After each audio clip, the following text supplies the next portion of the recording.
Hey there, and welcome inside our CitrusTV studios for another edition of Beat the Bookie. I'm Srikar Rajendran, and as your trusted guide this week, I have a nice slate of picks on the docket here. Spread, futures, parlays, you name it, we got it. Last week, it was Austin Barrick that was up to bat per se, and look, he hit a grand slam. 9-1, what a job for the tall man.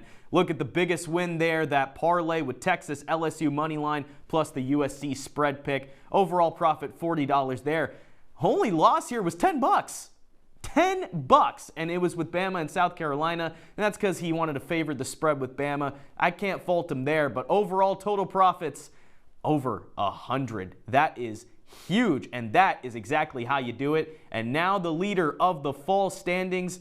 I mean, man, tough act to follow. You look at Austin Barrick at 1, Skylar Wilkes at 2 with $96 in profit. Also a great showing there, but then, a huge drop-off. You go to Jake Morrell at 3 with $6 in profit. Not bad, you're in the green, but it's nothing like Austin and Skylar's work there. And then Ian Nicholas, Andrew Sullivan, and Tyler Aiken all in the negative. But overall, we're in the green. Total profits at near $150. You can't be too mad at that. But now it's my turn to make a mark on these standings. So let's get started on Beat the Bookie with the big games of the week. Jerry, you better yell! Show me the money!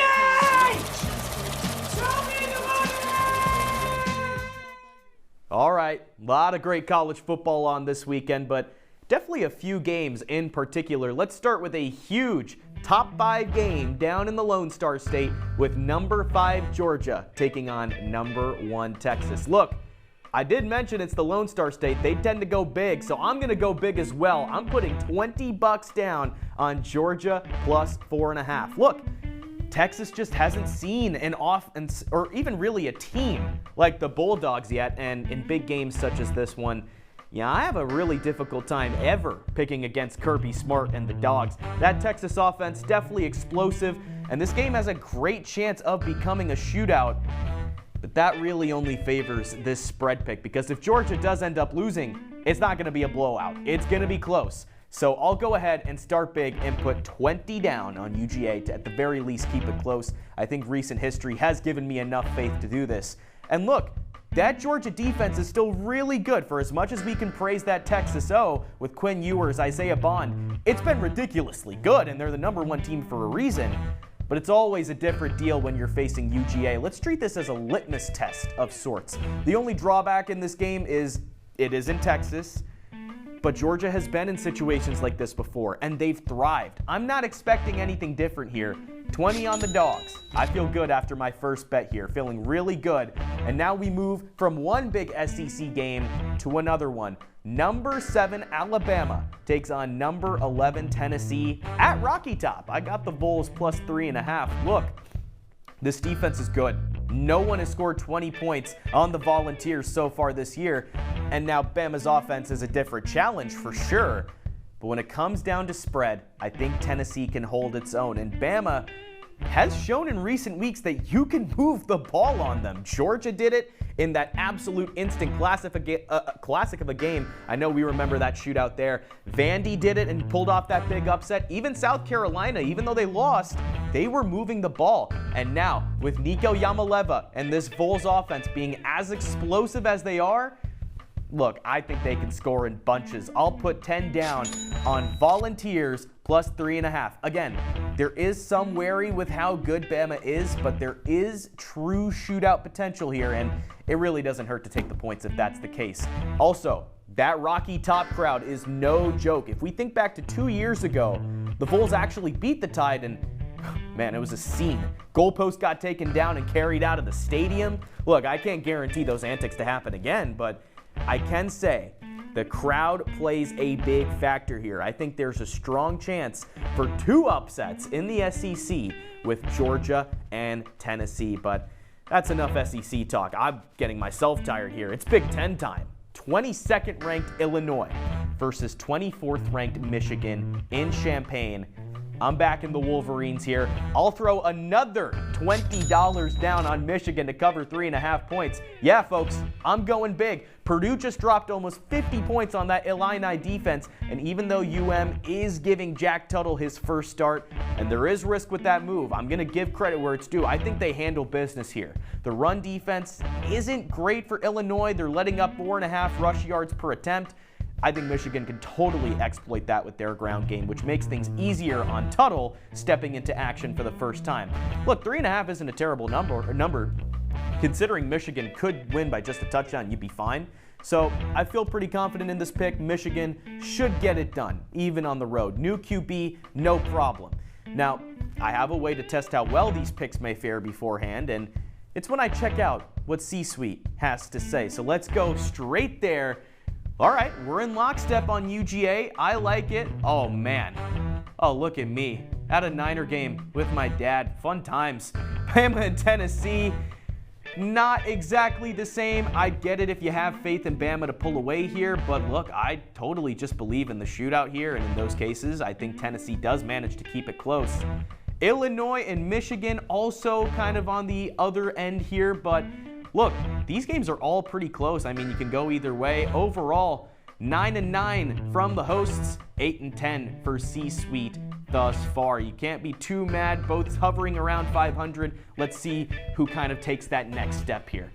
Now that's just the appetizer here on Beat the Bookie. I got 4 of my best bets lined up here. Starting with Bama and Tennessee. Okay, I know we discussed this game earlier, and I could just be here and rehash all those points, but I'll keep it short.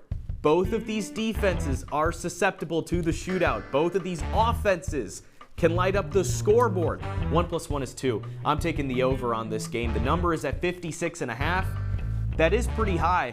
But look, I'm confident that both offenses can drop 30. And if we add up the math, that adds up to 60. You've already hit the over. And Bama has dropped 30 in 4 of their 5 wins. Tennessee dropped at least 50 in their first 3 games. I mean, we're getting fireworks in this one, that's for sure. I'll bet $20 on the over for this one. Yes, again, going big, but it lets you know how I feel. These are my best bets for a reason. I'm not scared. Are you? I hope not. Let's head to another game that I feel really strong about. And next up, I gotta go Rutgers, -4.5. First, from a travel perspective, UCLA, now a Big Ten team coming all the way from the West Coast to the East. How does that affect them and their preparation for this one? Look, Rutgers did just get blown out by Wisconsin, which is why you might be a little cautious here. But when you combine travel with how physical Rutgers plays, I think there's more of an advantage here than you may think. If the Scarlet Knights control the ball through the run game, completely dominate in the trenches, and play their brand of football, it's going to be overwhelming. Too much for the Bruins to handle. I see Rutgers covering 4.5 and getting a huge bounce back win here. Again, off of that big loss to Wisconsin, you need some momentum back. I think they find it here. I'll put $10 on Rutgers -4.5. Let's see if the East puts on here in a battle of the two coasts. Just know, I'm not favoring the side that travels over. But now it's time to think bigger picture and get a good futures bet here. Let's dip into the pros for a second. The NFL has some really interesting drama, especially in the NFC North. All 4 teams, you could argue, are in contention for the division crown. So with that in mind, I'm putting 10 down on the Green Bay Packers to take the NFC North, and the odds are at +550, which is tremendous value. The first step is beating the Texans at Lambeau Field this Sunday. I think they're going to do it, personally. After that, what should be a win against Jacksonville, I mean, you're positioned really nicely going into the bye, sitting at 6-2. And if you remember last year, this team got scorching hot after the bye week. And I'm expecting the same this time around, except this time they'll be sitting in a much better position. And that push could send Green Bay to the top of the division. It's a great offense led by Jordan Love and his cast of weapons with Josh Jacobs, Jaden Reed, who's really starting to take that star turn. I think even better coaching with Matt LaFleur, which matters a ton come January or even at the end of the year when you're really fighting in the division. And that defense should also get better as the year goes on. This is a football team. There are a lot of tough and hungry teams in this division. The Vikings still undefeated with Sam Darnold leading the charge. The Lions Lions play such a physical and tough brand of football with one of the best run games in the league. The Bears are finally starting to put the pieces together on offense with Caleb Williams. But when it comes down to who will come out as top dogs, I put my faith in Green Bay to get hot down the stretch, nab some key divisional games, and be kings in the North. Look, the Bears are too young. I don't think they figure it all out in year one. The Lions, they just lost Aiden Hutchinson. Now, barring a big move here, that could really affect them. And the Vikings, I think they could come back down to earth at some point. I think it's awesome value for teams that all have similar records at this juncture, and I don't think it hurts to put some money down on it. $10 on the Packers to win the division. Now, let's look at some other future bets that our hosts have put down. Now, Joe Puccio, he bet on Judge being the home run king. Obviously, he profited there. Steven Sklar, really close to hitting the Yankees AL champs. I mean, they're down, or they're up 2-1, I should say, so they're still very much in play to go to the World Series. Jake Morrell with a couple of bets there on the Bears.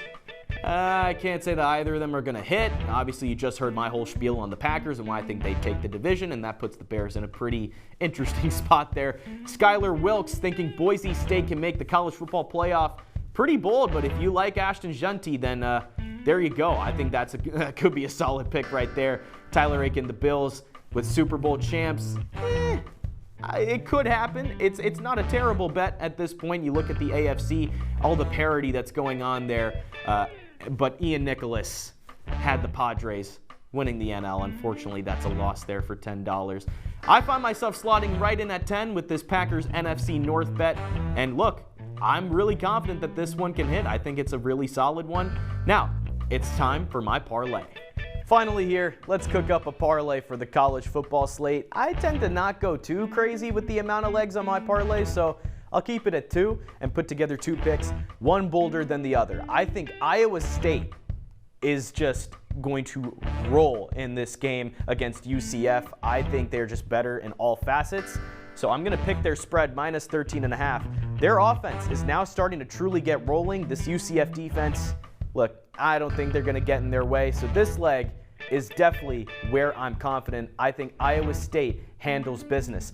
The second leg is the more risky side of the parlay. I took Georgia spread earlier, but here I'm going to lock in Georgia money line over Texas to get more value in this parlay. I mean, you have to make up the difference with this only being 2 legs, and this is how I'm going to do it. But look, this could get into a firefight, and I like Georgia's chances in that scenario. Again, I will surely not bet against Kirby Smart, and I have no problem betting for him and the Bulldogs. So you can get some good value on this. Almost, plus 400 here, I'm assuming. So it's $10 to win $40. I like the odds, considering both of these outcomes are very much in play. Could get a decent amount of money from these 2 legs alone. Now, if you want to add a 3rd leg of your choice, completely up to you. But I think for a 2-leg parlay, awesome value here. I think both of these can truly hit, and you'll make yourself some money.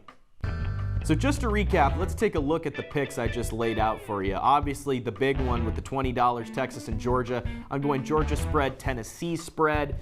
Even though I'm going a little less on Tennessee, I think that could end up being a shootout. I think Michigan should handle business. I'm going to go $20 there. Even in Champaign, I think they'll get the job done.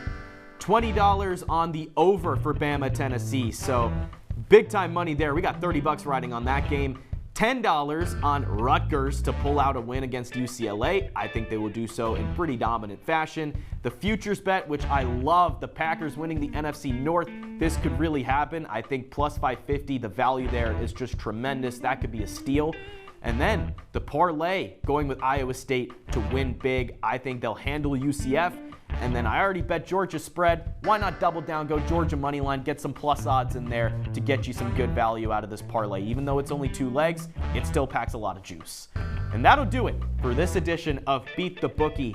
Lots of good bets on the table here today. I want to thank you for taking the time to listen to me and do what you will with these bets. I wish you luck, enjoy the games, and we'll see you next time on Beat the Bookie.